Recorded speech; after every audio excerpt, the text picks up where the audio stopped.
Кыргызстандын 6-чы президенти өткөн жылдын январ айынын аягына туш келген Садыр Жапаровдун инаугурациясы. Өлкө башчысы катары расмий ишке киришкенине 1 жыл болгон Жапаров үчүн бул аралык жеңил болгон жок. Саясатта ага кошо экономикада абалы оор болчу. 2020-жылдагы пандемиянын кесепеттерин 2021-жыл тарткан эл түйшүктө. Ишкерлер кыйчалыш кырдаалда. Мамлекет аксап турган абалда экени жашыруун эмес. Бул учурда президенттик ишин баштаган Садыр Жапаров 1 жыл аралыгында дараметке жараша аракетин көрдү. Талдоочулардын баамында катуу сын пикирди айтаардан мурун абалга да сар эсеп салуу керек. 1 жыл аябай кыска мөөнөт болгону менен бир топ жакшы иштерди баштап жолго сала алды. Эң эле көзгө көрүнөрлүгү Кумтөр маселеси. Бүгүнкү күндө толук бойдон өлкө кызыкчылыгы үчүн кызмат кылып жаткан кен байлыктан түшкөн киреше, жемкорлордун жеңишинен жеген жемин төлөтүүнүн жыйынтыктары 1 жылдагы жемиштүү иштер болуптур. Мына Кумтөр качантан бери ушу кыргыз элине чоң мындай көйгөй болуп келип атканда, мына ошону чоң баягы чечкиндүүлүк менен алып, мына бүгүнкү күндө Кумтөр 100% кыргыз элине, кыргыз мамлекетине кызмат кылып атат.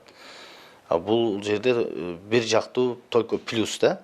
Ошону менен катар мына коррупция менен күрөшүү, жемкорлук менен күрөшүү деп атпайбызбы? Мындай мурда болуп көрбөгөндөй тандалма эмес, тегиз жүргүзүлүп, натыйжада мына 8 миллиард сом бир жылдын ичинде ошо жемкорлукка каршы күрөшүүдөн түшүп, бул дагы аябай жакшы көрүнөт. Буга кошо салыкта бир топ жеңилдиктер болуп, дыйкандар жер салыгынан бошотулду. Эң башкысы чоң стратегиялык ката кеткен жок. Албетте кемчиликтер деле бар. Жакшы жагына салыштырмалуу өксүктөр басымдуу болду деген депутат Исхак Масалиев баарын эле президентке шылтай коюу туура эмес деп билет. Жогорку бийликтегилердин баарына тиешелүү. Айрыкча элди кымбатчылык кыйнады. Жакшы жагын мен көптөрү көргөн жокмун. Бул бир гана Садыр Жапаровдун күнөөсү эмес, объективдүү шартка байланыштуу экономика менин көз карашым боюнча бир аз жакшы жакка кеткен эмес да. Экономиканын көрсөткүчү бул тамак азыктын кымбатташы, күйүүчү заттардын кымбатташы. Эгерде биздин экономикабыз гүлдөп турганда, ал тамак азык кымбаттабайт эле. Эл нааразы болбойт эле. Демек, жөнөкөй жарандардын турмушу оорлошуп кетти деп койсок болот.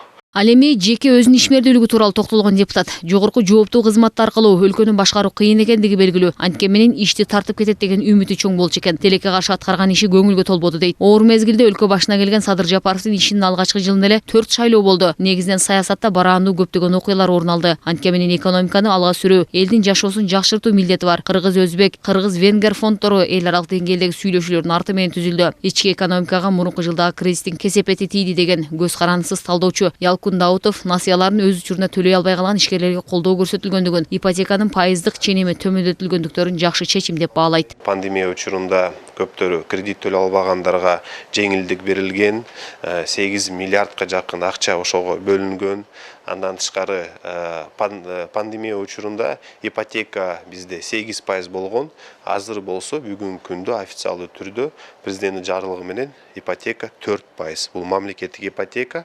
Жалаң эле мамлекеттик ишмердерге эмес, жана ошондой эле бизнестерге да ипотека ачылган, 8%дан 10%га чейин жеңилдик берилген. Мен оюмча бул абдан жакшы көрүнүш деп эсептейм. 1 жыл ичиндеги шайлоолордун таза өтүүсү админ ресурс колдонулбашыда Жапаровдун чечкиндүүлүгү элдин эркин тандоосуна шарт түзүлүүсү деп билүүгө болот. Экономиканын оор абалда экендигине карабай, пенсия жөлөк пулдардын аздан болсо да көтөрүлүүсү, инвесторлор үчүн жакшы шарттардын түзүлгөндүгү алга жылыштардын алгачкы кадамдары дешет эксперттер. Каатчылыктан оңой чыгуунун амалдарын аткаруу, башкаруу бийлигинин баары эле издөөдө. Бирок дүйнөдөгү кризистин эпкини баары бир бизди кыйгап өтпөсү белгилүү болгондуктан калктын карапайым катмарына капчыгыбызга жараша колдоо көрсөтүү улана берет.